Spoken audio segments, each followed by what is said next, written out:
As someone who's been handling medical malpractice cases for the better part of 30 years, I want to just explain what a medical malpractice negligence case really is. Medical malpractice sounds complicated, but in essence, it's nothing more than negligence of a healthcare provider.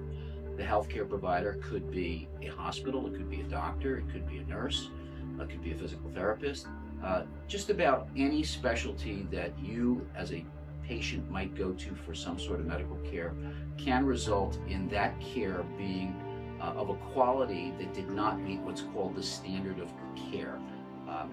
In New York law and in law in any other jurisdiction, a healthcare provider is required to, when taking care of a patient, meet a particular quality of care when they treat that patient. And if the quality of care that they render is substandard or not of quality, you might have an opportunity to bring a case if that lack of care or deficient care caused harm.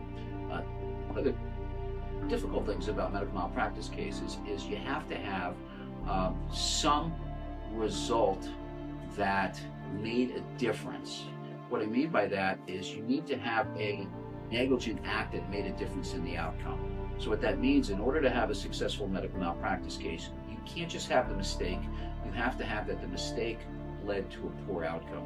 In many of these cases that are presented to us, the mistake occurred, but the outcome was not altered by virtue of the fact that the patient was able to go to another healthcare provider and get a proper diagnosis before anything really bad happened to him.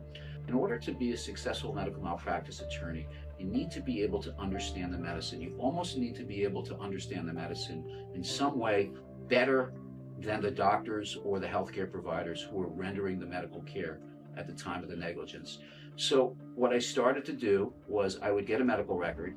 Every once in a while, within 2 or 3 words, I would pick up a word that I didn't know, so I would have to sit there with a medical dictionary on my desk, open up the medical dictionary, find out what the word meant, try to find out what the context was, and eventually I became very skilled and very adept at reading medical records.